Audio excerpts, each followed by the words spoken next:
We are just into the beginning of December. This is Wednesday, December 2nd, and you're listening to 3000 NFL Mock Draft, the weekly podcast where we talk about, you guessed it, mock drafts for the NFL, but also we get into NFL, college.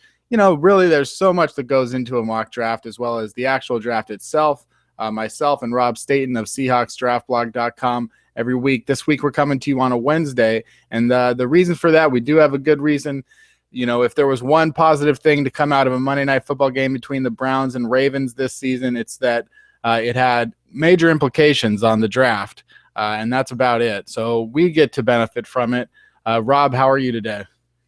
Really good, yeah. I mean, that game, what a weird ending, and it did have a big impact because I think Baltimore fans who will have just written this season off will have been saying, well, at least, despite everything, we're going to get a really high pick, and they kind of jumped because of that last play. Yeah, they jumped from potentially being like second or third overall to being eighth overall. And you know, if they're going to sort of win a few pointless games to end the year, they're actually going to hurt themselves. You know, if you're going to have if you're a contender who has a real down year where everything goes wrong, like it has for Baltimore, you know, at the very least you get a sort of a high pick, and that's what it's going to be for Dallas by the looks of things. Baltimore kind of screwing themselves a little bit by that incredible ending, but Cleveland is kind of the same old Browns, isn't it? And they're going to be right up there, and I think they're probably going to be the favourites to pick first overall now. Yeah, I mean, when the Ravens were 2-7, or even 1-6, you know, 1-6, 2-7, at that point, you know, especially you look at losses to the Jaguars, you look at losses to the Browns in overtime, you could look at it at that point. You know, there were for week 1 and 2 losses to the Broncos and Ravens. Say, man, these guys they're so unlucky to be losing this way, and they wind up 2-7. They could have just as easily been 7-2 with a couple of, you know, breaks their way. And then once Joe Flacco tears his ACL, the season is over. They're 2-7. Now they're unlucky to be winning in these ways. You know, they beat the Rams on a field goal at the end of regulation. They beat the Browns on a blocked field goal. They shouldn't be winning these games right now. They would be picking first, I think, if they were 2-9. And now instead it is the Tennessee Titans at 1. The Browns are at 2, and then the Ravens all the way down at 8th, and that's how big of a difference it's been. But you know, we're gonna get into the draft later. But Rob, you just know what the incredible thing is, Kenny, is that as bad as the Browns have been over the last God knows how many years, since they went back to Cleveland and at least, had the first overall pick with Tim Couch in '99, and then Courtney Brown the year after. They haven't picked first overall. So as bad as they have been since then, I mean, they've picked as early as 3, but never had the second or the first overall pick. So, you know, this is kind of new territory for the Browns. They've never quite been this bad before. Yeah, they had back-to-back first overall picks with Tim Couch and Courtney Brown, and then they went to 3 with Gerard Warren, and then not since then. You know, they've had the guys like Trent Richardson and Joe Thomas, so they have been up there, but number 1 has eluded them this year. Yeah, it's tough to say. I definitely think that at this point it is coming down to Tennessee and Cleveland, but there are still some other teams out there that don't look like they're going to win another game, though we would have said that about some other teams. I mean, this season has been so crazy with the Chiefs starting 1-5. Now they look like maybe the best team in the AFC. You know, the Lions have won 3 straight games. They play tomorrow night against the Packers, and that's not even close to a foregone conclusion with the way the Packers have played. So really anything could happen. But, you know, even with the Ravens being down at 8, we're going to get into the mock draft, and I'm seeing the picks, and I'm saying this could be one of those years where there isn't going to be a huge difference perhaps between 1-8, 1-10. It looks like it's a pretty strong at the top of the draft. Would you say that's true? Yeah, I think that you're right. There's not going to be a great difference between sort of picking first and maybe even as far down as sort of like 12 to 15. And whoever does pick first, you know, as good as Joey Bosa has been for Ohio State, I don't think anybody's going to covet that first pick. You know, there's not an Andrew Luck there or someone of that ilk that you just feel like you really have to take. I think that there'll be teams who are maybe a little bit happier to pick later, but you know, the really good teams that have got a chance to sort of bounce back, I think it's just, you know, pick as early as you want because you're more likely to get the guy that you want. So looking at teams like Dallas, San Diego, Baltimore, you know, maybe even Philadelphia, somebody like that, if the higher they pick, they'll feel better about it. But I think the teams that are sort of in rebuilding or are in the midst of like trying to right their ship, you know, the likes of San Francisco, Miami, maybe even. There won't be any great benefit to picking that early when they can get, maybe move down a few spots and get some extra draft picks. But I think it's shaping up to be a pretty average first round. I think we're going to have about 18 first round picks, which is maybe just a couple more, 2 or 3 more than there were last year, which is not a huge improvement. And I think that the teams picking in the playoffs, for example, are going to be a little bit disappointed with what they find there from 21 onwards. I don't think there's going to be any particular reason to want to pick there instead of, for example, the top of the second round, which ultimately means if the Seahawks do get to the playoffs and do pick later on, then there's a good chance that they will move down again this year. Yes, but as much as you might not be getting a great pick with the playoffs, and that's probably why the Seahawks, I don't think they never like anybody in that area, which is why they keep trading it. But even then, even if you're picking 25th or whatever playoffs, as soon as the Seahawks this week got into playoff position, they finally, for the first time this season, that's just what reminds you what it's all about. So hopefully, if they can beat the Vikings this week, I think that they'll be well on their way to another playoff appearance. And so we'll get into the playoffs and we'll get into the mock draft here in a bit. Want to hit on college football a little bit. And this is it. This is the championship week. After this, it's bowl season. There won't be any sort of big, there won't be a lot of the Saturdays are pretty much over with, Rob. I don't know how sad you are about that. But this will be the last, Saturday slate of games. And then even at that, it's just like a handful of games for deciding conference championships. And I want to hit on some of these teams that people are going to be watching this weekend on Saturday. And maybe they want to key in on some guys that they want to watch. And maybe guys that are going to be playing on Sundays, maybe guys that will be playing for the Seahawks. So let's quickly go through this. I'm going to call this segment, Look at Me Now, I'm Making Paper, because these are the guys that want to get that national attention, get drafted, and make some paper. So one of the big games that nobody expected to be a big game is the championship game between Temple and Houston. Both are ranked. And I'm curious, are there any guys that you would be looking for in Temple and Houston that have NFL potential or star potential? Well, I've only had the chance to watch Houston once, and that is when they played Memphis, and nobody stood out in that game that you would sort of, without sort of knowing that there was a player to keep an eye on. There was nobody who really shone in that game, and Memphis, for me, really should have won it. They missed a field goal late on and had an opportunity to win that game and kind of blew it. And for Temple, I didn't actually see when they played Notre Dame. So that was the only chance that they've been on British TV this year. So I'm very sorry to sort of draw a blank slate on this first game, Kenny, but I can't really help you with any sort of, there's nobody who stands out for me that I've watched in particular on either of those two teams. I can tell the folks out there just some numbers, which Temple running back Jahad Thomas is a junior, so he'll be draft eligible. 1,188 yards, 17 touchdowns. That's obviously a guy that people will probably, be talking about, especially if there's a big game. But it looks like this is his first real season. I don't know exactly what people will be saying about him. And Houston receiver DeMarcus Ayers has 1,140 yards and 6 touchdowns, so the leading receiver for them. Moving on to the SEC championship, you've got Florida in there, ranked 18th overall at 10-2. Of course, Alabama ranked second overall. Alabama just got to win this game, and they're definitely into the championship. If they didn't win this game, it would be interesting to see the arguments for and against Alabama. I don't think you can lose the last game and still get in, especially when it's your second loss. But obviously there are a lot of draft-eligible players, draft NFL players on both these teams. Who are the 1 or 2 guys that you really want to see them perform against an elite team?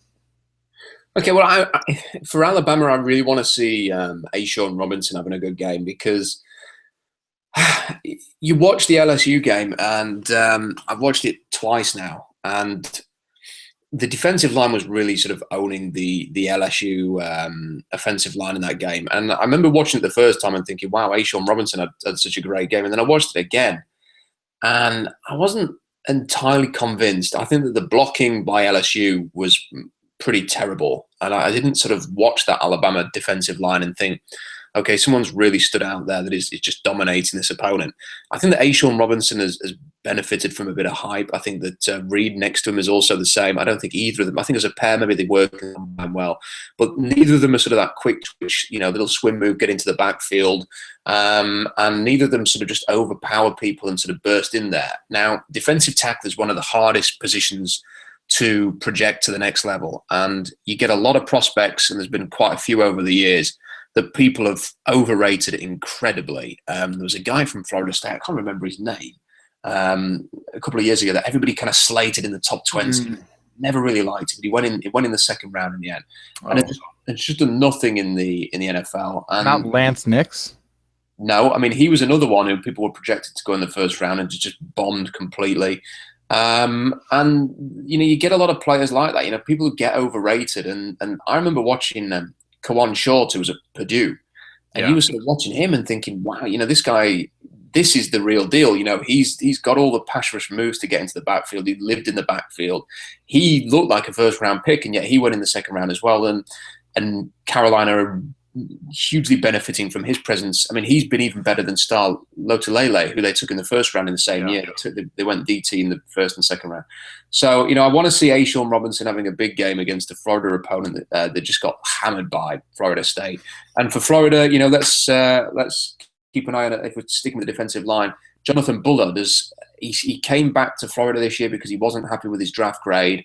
He's kind of shown in flashes. I think he's more of a 5 technique than a 3 technique or a 1 tech. So maybe not the ideal player for Seattle's scheme, but someone to keep an eye on. One other guy, of course, in this game is Heisman Trophy leader, probably Derrick Henry. And I'm just kind of curious because he scored a touchdown in every single game this year. He's had 200 yards in 4 of his last 6 games. One of those games was against Charleston Southern, so they didn't even play him except for 9 carries. If he had been a full-time player in that game, he would have had 200 or 300 yards. I mean, he's playing out of his mind as the season progresses. What kind of a running back would you compare him to as an NFL player? He reminds me a little bit of Shaun Alexander. And the reason I say that is because obviously Shaun Alexander wasn't as big as Derrick Henry, but they're similar styles of runner. Now, one of the problems they've got with Henry is he's incredibly tall and he has long legs. So it makes him a very easy target to trip up. He doesn't get a lot of yards after contact. If you can basically hit him in the legs, he will go down. So there's a lot of frustration there because you kind of watch this guy and you think he's a beast. He's incredible size. You expect him to be like Marshawn Lynch, just plowing through everybody, a bit like Todd Gurley. And that's not his game at all. What his game is, he's an incredible athlete. And we've not seen it quite as much this year, Kenny, as we have in other years. But when he gets a crease and gets into the open field, he'll just explode and just run away from people. I mean, to see a man this size glide the way he does in the open field and finish, and he turns big gains into big touchdowns. You're talking like 50, 60-yard touchdown runs because he's just a finisher. But he benefits a lot from great blocking at Alabama. For me, he is the perfect running back for a scheme like Dallas that has got a decent offensive line, will open up the holes, and they just need someone who's going to hit that line and then go. And like DeMarco Murray did there. And I think in that type of scheme, Derrick Henry could be one of the best running backs in the NFL. If he gets drafted to play in a scheme like Seattle, which demands almost from its running backs, yards after contact, we needed to make sharp cuts. I mean, he's not a one cut and go runner, Derrick Henry, at all. I mean, he is a patient, find the crease, sort of go through that, get to the next level, tries to avoid contact, like Shaun Alexander was. He is not a Thomas Rawls, Marshawn Lynch type. So he's probably not going to be drafted by Seattle. I think if he goes to the right team and Dallas will be the perfect team for him, then watch out because he's going to be a huge, big-time talent. Moving on, Pac-12 championship. It's USC, Stanford, USC. A little bit of a surprise turnaround. They fire their coach, Steve Sarkisian, then get on another run. They rehire what's his name to take off the interim tag, and now they are set to go again, it seems. Stanford, Christian McCaffrey, outside Heisman candidate. I'm curious about Cody Kessler. We talked about him, early on in this podcast series. We were talking about what quarterbacks would be draft eligible, who might do good. Cody Kessler has really been up and down, 27 touchdowns, 6 interceptions on the season.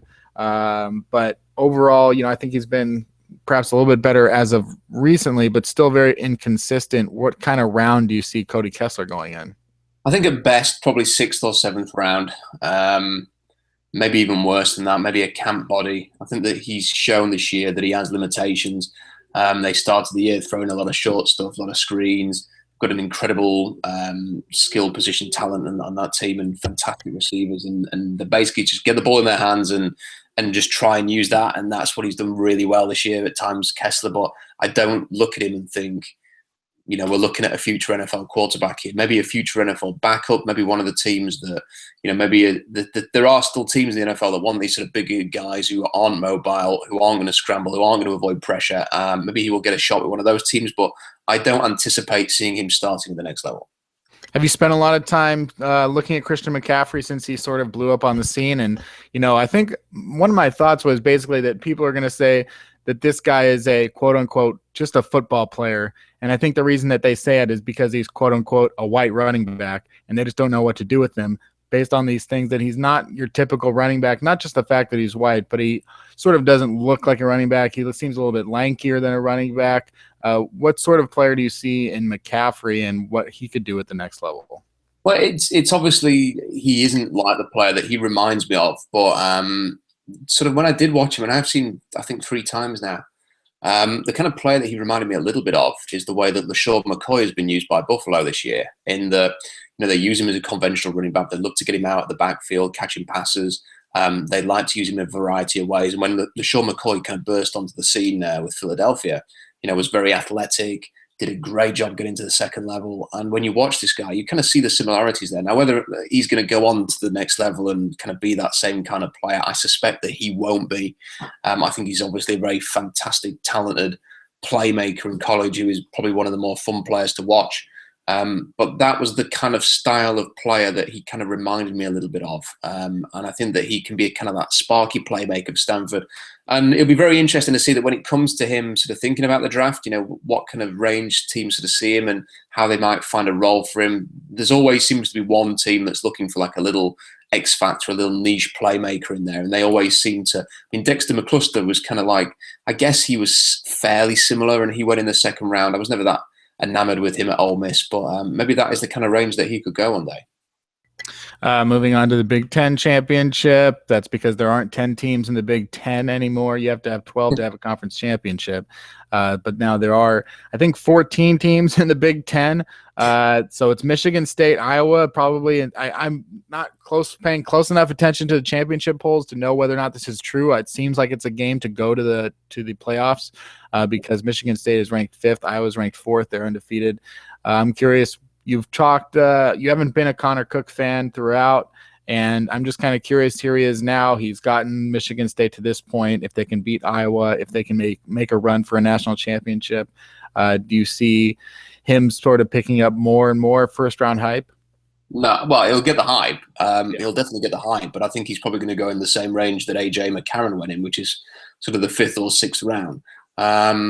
It's important to remember that the reason Michigan State are in this position now is because they beat Ohio State when Connor Cook didn't play a single snap in the game.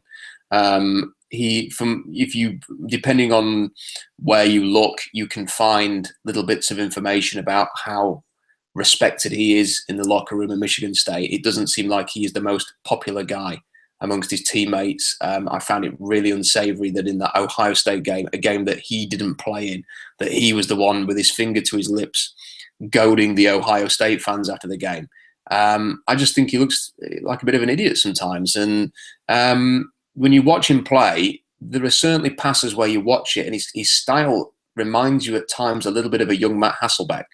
The throwing motion, the way that he gets it downfield, not a huge arm, but pretty accurate. But then there's other times where he just throws, I mean, we've said this for 2 years now, he just throws so many contested passes, like give your receiver an easy throw to give, throwing them open is a thing that, I think the term is what people use. He doesn't throw people open. He will throw it to a spot where they have to constantly compete and contest for the ball. And it means that he has a lot of interceptions. I wouldn't want to be starting a franchise or like sort of renewing a franchise thinking that I had to rely on Connor Cook to be the quarterback. I'd much rather have Paxton Lynch or Jared Goff or Carson Wentz leading my team. And I just think that all the people who are projecting Connor Cook to go in the first round, I think that as we get closer, we may hear certain things in the media which maybe see him fall a little bit.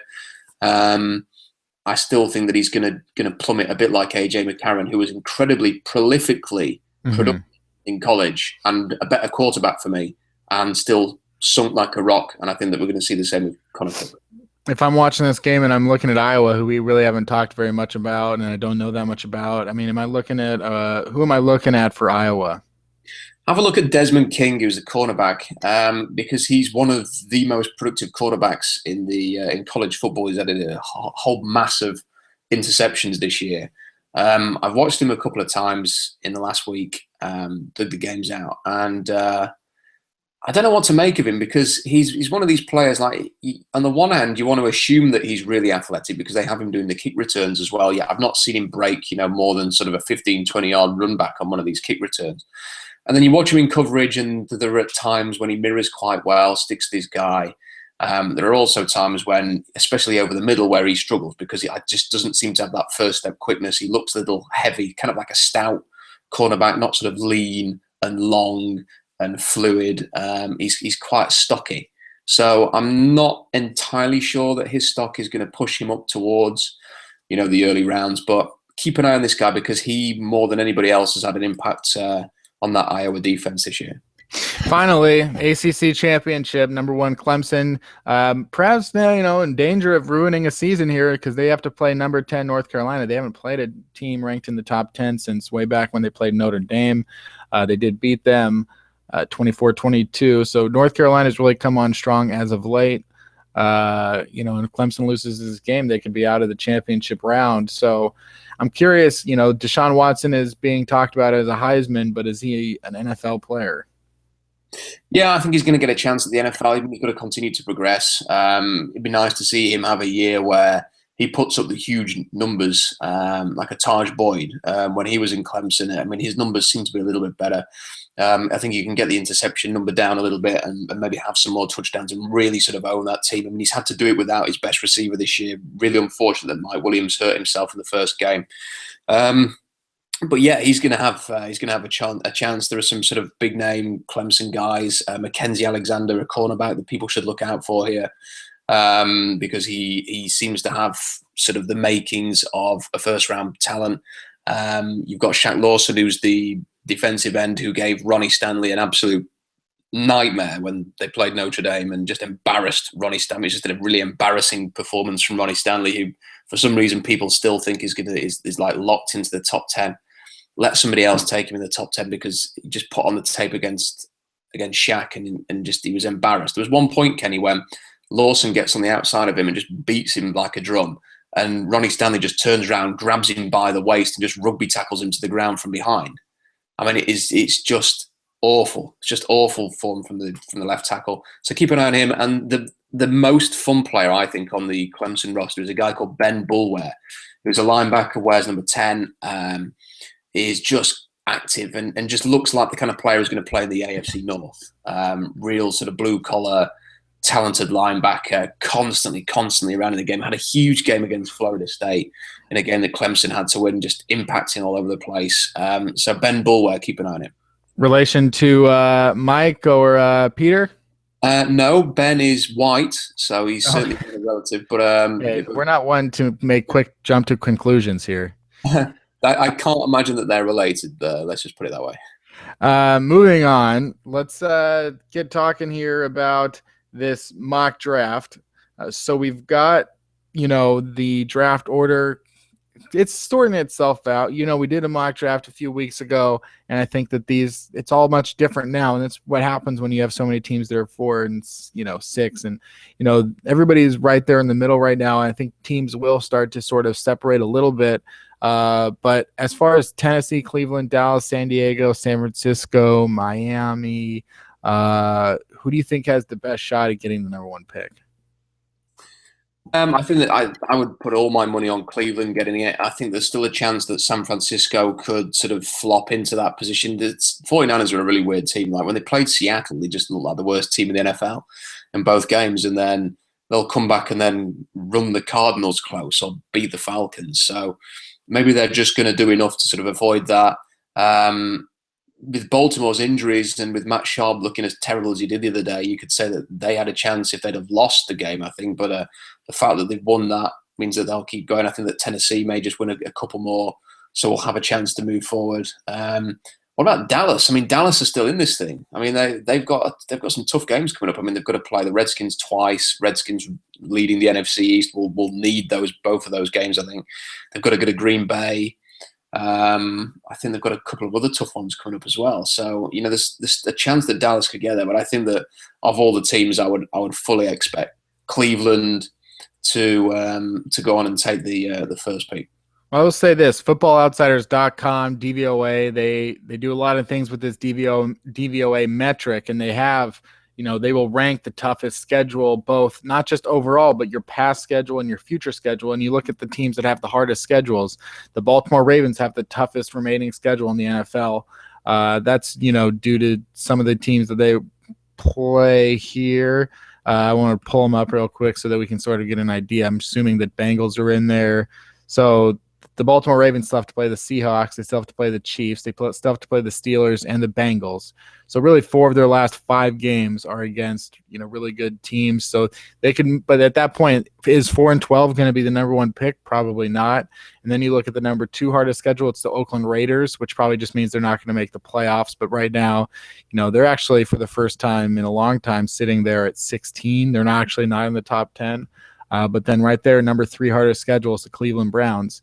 So the Browns definitely, it's going to be tough for them. They're going with Austin Davis. Everything seems to be setting up well for them. And then the curious question becomes, because we've seen in the past where it's like, well, Justin Blackmon's going to miss a year and then he'll just come back. And then a year later, he's not coming back. Justin Blackmon's career is over. Where does Josh Gordon stand? Is he in shape? Is he coming back to the Browns? Is he going to a different team? It'll be interesting to see if the Cleveland Browns can not only get the number 1 pick, but bring back a healthy and, in good standing Josh Gordon. And another, positive thing for the Seahawks fans out there, the Seahawks remaining schedule is ranked 18th. The Vikings remaining schedule is ranked 4th. So the Vikings are going to have a hard time, I think, maintaining their run of success. I don't think the Falcons are going to be a problem for Seattle. It'll be interesting to see, what happens there in terms of those teams that are fighting for the NFC wild card. And then the San Diego Chargers have the 5th hardest schedule, and the Chargers are up there too.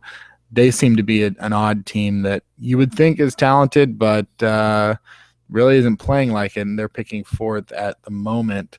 So let's get into a little bit of the mock draft itself. Picking first, the Tennessee Titans. They just picked 2nd last year. They picked Marcus Mariota, so they got their quarterback. You've got Joey Bosa going to the Titans, and I think at this point you've got Joey Bosa going for a lot of teams if they were picking 1st overall. I see other people sort of knocking Bosa down a little bit, perhaps even to 3 or 4, and I'm kind of curious what would have to happen for Joey Bosa to not go in the top 2. I think it would have to be a team that is, or 2 teams that are hell-bent on getting a quarterback, and then we'll go with either Paxton Lynch or Jared Goff or whoever they deem to be worthy of the pick. And even then, I think quarterback-needy teams might just look at this class and go, not for us. It's tough because there's not an obvious. I mean, like, despite all the talk with Jameis Winston or Jameis Winston last year, there was definitely talent there. And Marcus Mariota, again, the talent was obvious. So it was pretty easy for Tampa Bay and for Tennessee to decide what they were going to do in the end. But this year, that's not the case. I think there are teams in the league who will look at Paxton Lynch and say, I can win with this guy. It's whether or not you want to back that judgment as a number 1 overall pick. Because, look, if you draft Paxton Lynch, let's say 25th overall, the pressure between being the 25th overall pick and the 1st overall pick is completely different. You become a star. I mean, look at the attention that Eric Fisher gets in Kansas City, and no one would care about Kansas City's right tackle if it wasn't for the fact that he was the 1st overall pick. People critique how he does on a week-to-week basis and refer to it, and to the point where they're saying he's a bust at this stage, whereas a tackle who was drafted much later in that draft will not get that same pressure. So can Paxton Lynch deal with the pressure of being the number 1 pick? Is he going to play up to that? Is he going to embrace that? Is he going to be able to come win games for you? And that is kind of the decision that any team picking 1st overall needs to consider. If they decide that they don't want to go in that direction, then it's going to be very difficult for them not to take Joey Bosa, just because he is at a premium position. Offensive tackle, cornerback, quarterback, and defensive end really are the key positions here. So he ticks that box. He's got NFL bloodlines. His dad, I think, was something like the 17th overall pick when he came through. Didn't have a great career, but Joey Bosa, is coming through now, gets another opportunity to do what his dad didn't, and I think he is. To me, he reminds me a little bit of Robert Quinn, and I like to see sort of that burst, first step, quickness off the edge, great physique. He's got. So would you say that he's a sacks guy or more of like a Michael Bennett guy? No, he's definitely a sacks guy, I think. I wouldn't be surprised if he was sort of consistently 10 or 15 sacks. He's got that first step quickness, convert speed to power really, really quickly, and just will dominate left tackles, right tackles at the next level. I think I like the comparison to Quinn, and I think that he's got every chance of sort of maybe not quite. I mean, the insane production that Robert Quinn had at the peak of his career will be tough to match. But if he can consistently get sort of 10, 15 sacks a year for whoever drafts him, then they'll consider that as a big win. I mean, the Titans in their franchise, they haven't really had an exciting pass rusher since Javon Curse. That was 99. Really, that was really just 99 to 2001. He had 36 sacks over that period of time. More recently, they got some good production out of Kyle Vanden Bosch. They're trying to get something out of Derek Morgan. But overall, the history, they definitely could use like an exciting kind of game-changing defensive end. We've seen defensive ends come in the league and be, how much credit does J.J. Watt get for the Texans being in the playoff race right now? He's playing just as usual out of his mind. I've seen most recently that what I think it was, tackles for loss. I mean, J.J. Watt has 9 more than any other player. He's leading the league in sacks. I mean, it's pretty insane. Have you seen it all, like with the Houston Texans? I know that, I can look at Jadeveon Clowney's numbers, and I've also seen breakdowns of how Jadeveon Clowney, distracts and creates more opportunities for J.J. Watt. Are you seeing it all, the relationship, and do you see like Jadeveon Clowney living up a little bit to his hype? No, I saw a bit of Houston's game this weekend, and there was a third down. What was kind of a crew? Who were they playing with? I think it was the Jets or somebody like that. I can't remember who they were. No, it wasn't. That was the week before, wasn't it? It was somebody else they were playing this past weekend. And I was watching the game, and third down, key third down, and Jadeveon Clowney is jogging off the field, which just said everything I needed to know. I would have thought third down, you'd have him lined up next to JJ Watt, and they'd both go for it. I remember during that draft, and it was kind of hard not to sort of battle for Clowney just because of the insane athletic potential that he had. But it was also very easy to look at his tape and think, why are you not dominating more in college? And it's very easy to say with hindsight, but I remember talking a ton about Aaron Donald and Odell Beckham Jr. in that draft class. I mean, we were talking about both of those. We were talking about Donald at about October, November time. We talked about Odell Beckham Jr. from week 1 of the college football that year. And can you imagine now if they'd have took? I mean, it would have been such an outrageous pick. It would have been discussed and debated as much as Mario Williams being taken by Houston all those years ago.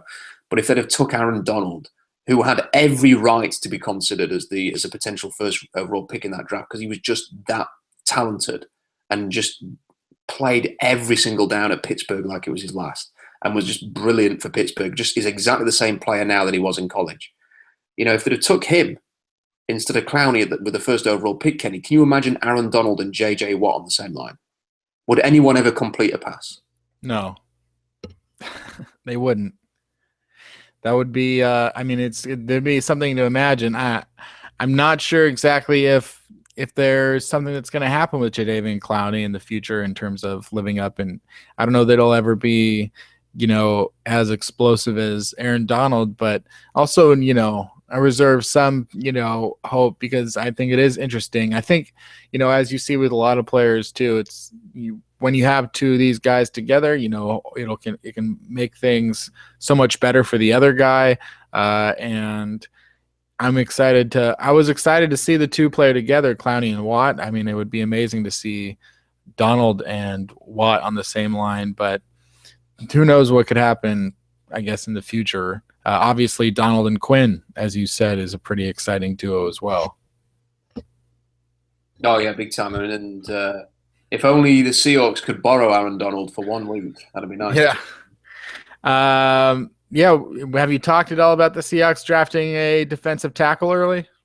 Well, there's a lot of people come on the blog at the moment who are saying, this is the team's biggest need now. The offensive line has kind of righted itself a little bit, and they're not getting the pressure up the middle. I don't.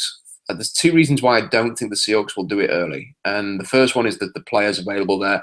It'd be great if there was Sheldon Richardson or Aaron Donald or even Dominic Easley or somebody along those lines who was sat there in this draft class that you could sort of go, yes, that is the type of player that Seattle lacks.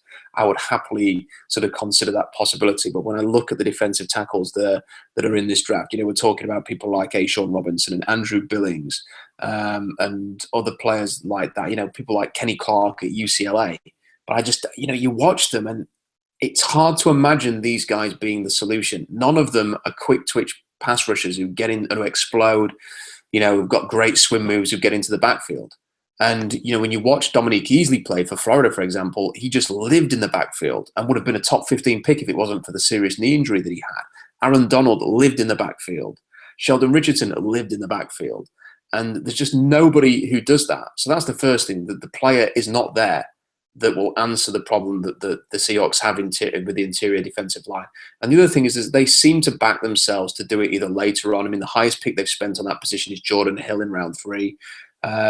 They've consistently gone and found guys in free agency. So whether they want to plug Tony McDaniel in there or Clinton McDonald or Kevin Williams, they've retained Brandon Mebane. They signed him to his second contract. I still think it's pretty likely they'll be able to get Mebane, who I think is 31 next year, on a relatively decent team-friendly deal. He's kind of made his money. I think that to him, maybe staying in Seattle would be important, so maybe they can get something done there. So then if you retain Mebane and Hill, it's a good starting position to go and maybe add a couple of free agents, maybe get someone later in the draft who can do a job for you. So it certainly will consider it, but I just don't see the solution there for the Seahawks in round 1. It's amazing to me that people can still be talking about the improvement in the offensive line. And I understand that, that the offense has been going a little bit better recently. Overall, the offense is ranked 4th in DVOA. You look at Russell Wilson, he's the highest rated passer in the NFL since week 4. Yeah, he has, Thomas Rawls, like I said, he leads the NFL in DYAR. He leads the NFL in DVOA. He leads the NFL in success rate by a good margin. They've had such successful players, and that's great and all. But consistently, week in and week out, this offensive line kills drives with false starts and penalties. I mean, every single week, and it's dumb penalties. Russell Okung has been in the NFL for 6 years. How are you still false starting? How can you possibly at home not understand the snap count? Like that is maddening to me. And I don't see, J.R. Sweezy jumps on top of a pile like an idiot. And it's like, these are the types of people that are on your offensive line where everyone else is trying to work and you're just out there screwing it up with penalties. If you're going to be bad offensive linemen, then just be outmatched. But don't be stupid. And that's the thing that really is upsetting. I think that they do have to send a message and make some personnel changes, because the offensive line isn't just poor. They're acting like idiots. And that's the most frustrating thing to me about the offensive line at this point. And you're just talking about the 2 most experienced players on the offensive line who are making mistakes, and which is an assessment really of where they're at. And the thing that the offensive line is still Seattle's biggest need, and it will be until Russell Okung and J.R. Sweezy sign new contracts. I know we've just talked about them making bonehead mistakes, but if you lose your 2 most experienced offensive linemen, then they have to be replaced. And we've seen the struggles that Seattle had, and we did a podcast, I think, with Jackson or with Danny at some point in the summer, and we talked about, look, I remember saying to you, Kenny, the Seahawks might start the season 0-2, and the O-line might be the biggest reason why.